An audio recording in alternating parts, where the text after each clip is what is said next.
प्रेमाने बोला धन्यरंकारजी. ओम रामकृष्ण हरी.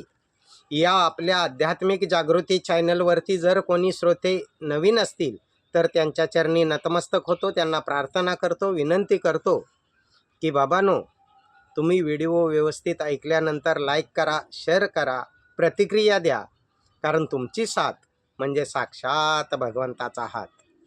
तर या माझ्या हरीच्या लाडक्यानो, या माझ्या भाविक सज्जनानो, वैष्णवराज श्रीमंत ज्ञानेश्वर माऊली आपल्या हरिपाठाच्या अभंग क्रमांक 5 मध्ये जगाला अंधारातून प्रकाशाकडे नेत असताना, जगाला अज्ञानातून ज्ञानाकडे नेत असताना आणि जगाला मूर्त रूपापासून देवाच्या अमूर्त स्वरूपाकडे नेत असताना जगाला समजावतायत की बाबांनो, तुम्ही जे अज्ञानात कर्मकांड करतायत ते व्यर्थ जाणार आहे. हे मी नाही म्हणत आहे. हरिपाठाच्या अभंग क्रमांक 5 मध्ये वैष्णवराज श्रीमंत ज्ञानेश्वर माऊली म्हणतायत की योग याग विधी येणे नोहे सिद्धी, वायाची उपाधी दंभ धर्म.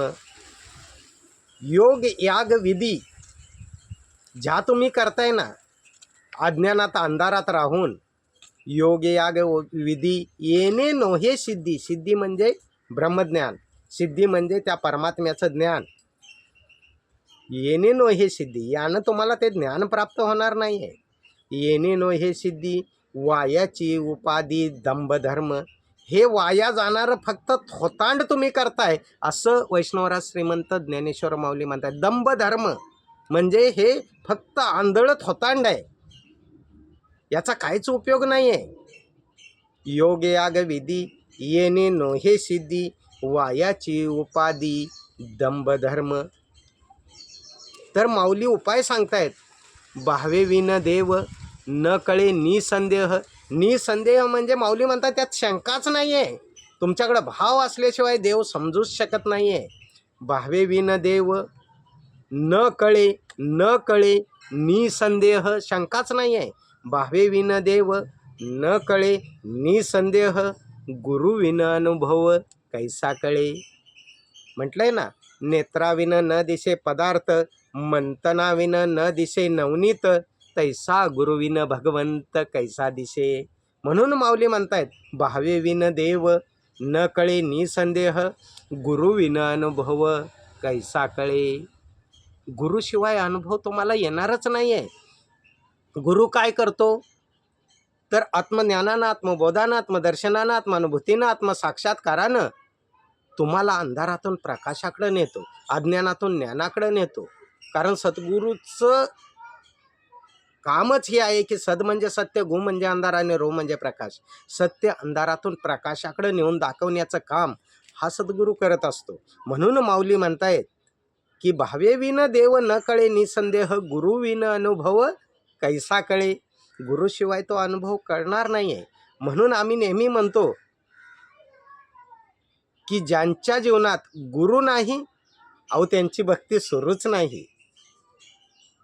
जिसके जीवन में गुरु नहीं उसकी भक्ती शुरू नहीं. अहो सुरूच नाही आहे. आम्ही म्हणतो ना, मूर्तीपूजा ही भक्तीची पहिली पायरी आहे. अहो भक्तीची पहिली आणि दुसरी सुद्धा ती पायरी नाही आहे, पायरीच नाही आहे ती.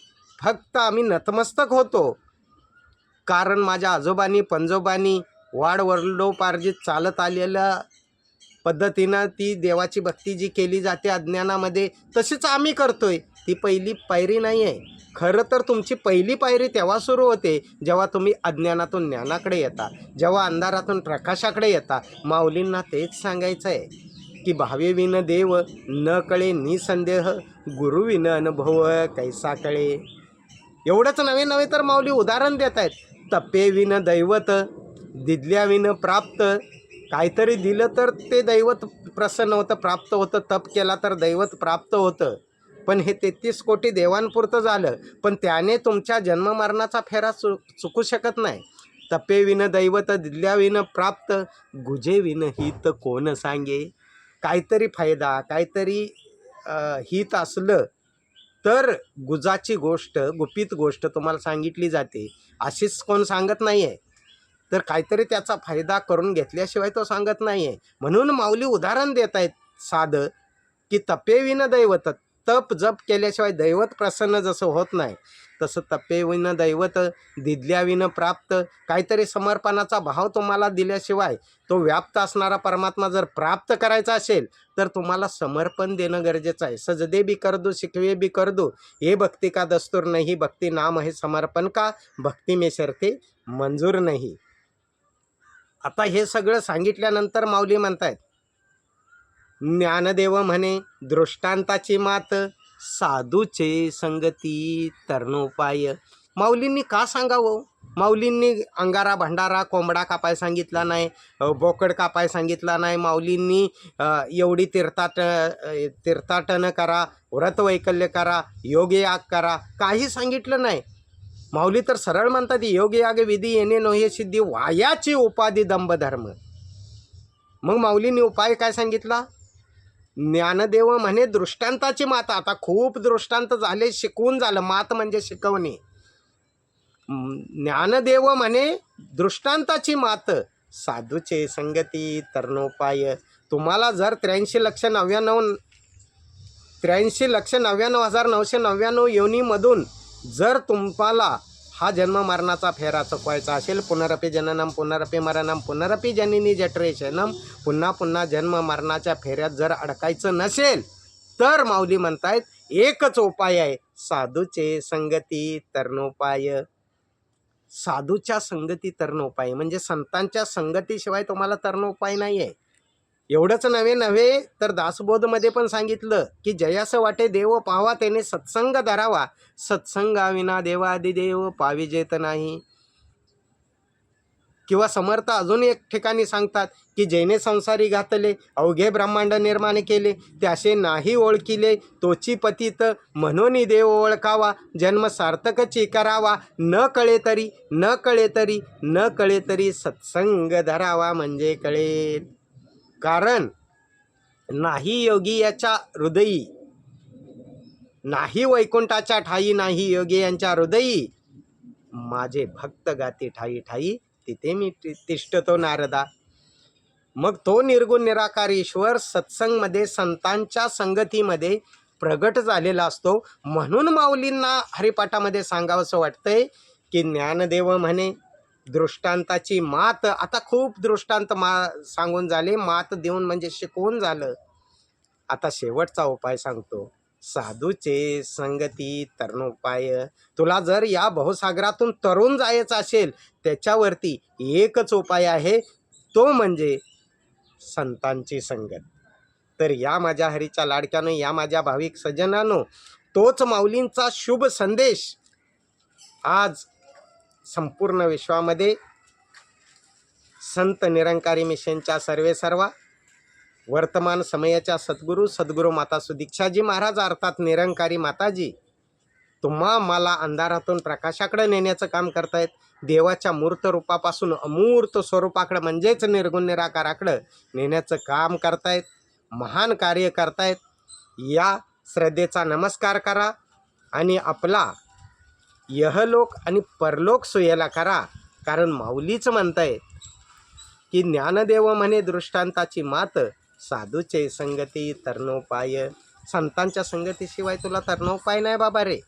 म्हणून या माझ्या हरीच्या लाडक्यानो, या माझ्या भाविक सज्जनानो, माऊलींचं म्हणणं कुठेतरी ऐका, कुठेतरी तहान निर्माण करा, कुठेतरी भूक निर्माण करा, कुठेतरी प्रश्न निर्माण करा. माऊली म्हणाल्या ना, म्हणून जाणतेने गुरु भजिजे, तेने कृत्य कार्य होईजे, जैसे मूळ सिंचने सहजे, शाखा पल्लव संतोषेती. तर या माझ्या हरीच्या लाडक्यानो, या माझ्या भाविक सज्जनानो, या श्रद्धेचा नमस्कार करा आणि आपला यहलोक आणि परलोक सोयीला करा. आणि जाता जाता मी श्रोत्यांना विनंती करतो, व्हिडिओ आवडल्यास लाईक करा, शेअर करा, प्रतिक्रिया द्या. कारण तुमची साथ म्हणजे साक्षात भगवंताचा हात. तर या माझ्या हरीच्या लाडक्यानो, माऊली जे म्हणाल्या ते सत्य आहे. की योग याग विधी येणे नो हे सिद्धी, वायाची उपाधी दंभधर्म, भावे विन देव न कळे निसंदेह, गुरु विन अनुभव कैसा कळे, तप्पे विन दैवत दिदल्या विन प्राप्त, गुजे विन हित कोण सांगे, ज्ञान देव सांगे दृष्टांताची मात, साधूचे संगती तरणोपाय. तुमच्या आजूबाजूला जिथे पण सत्संग चालत असेल, संतांची संगत चालत असेल, तर तिथे जा आणि त्या सहवासात गेल्यानंतर तुम्ही खरंच अंधारातून प्रकाशाकडे जाणार, अज्ञानातून ज्ञानाकडे जाणार आणि देवाच्या मूर्त रूपापासून अमूर्त स्वरूपाकडे जाणार. जसं माऊलींनी आम्हाला समजावलंय की अव्यक्त निराकार नाही ज्या आकार, जेतून चराचर हरीशी भजे, तो हरी अंगसंग असणारा जाणून घ्या. कधीतरी जिज्ञासा निर्माण करा, कधीतरी तहान निर्माण करा, कधीतरी भूक निर्माण करा, कधीतरी प्रश्न निर्माण करा की कणाकणामध्ये सामावलेली अशी परमसत्ता, असा हरी मला जाणायचा आहे, मला पाहायचा आहे त्याला. आणि मग तुम्ही नम्र झाला भूतातेने कोंडिले अनंता, तुम्ही जर त्या सद्गुरूच्या चरणावरती नम्र झाला तर आत्मज्ञानानं, आत्मबोधानं, आत्मदर्शनानं, आत्मानुभूतीनं, आत्मसाक्षात्कारानं त्या हरीची खरंच ओळख होईल. तुमच्या आजूबाजूला असणाऱ्या ठिकाणी सत्संग चालत असेल तिथे जा, श्रद्धेचा नमस्कार करा आणि आपला यहलोक आणि परलोक सोयीला करा. बाबांनो प्रेमाने बोला, धन निरंकारजी. ओम राम कृष्ण हरी.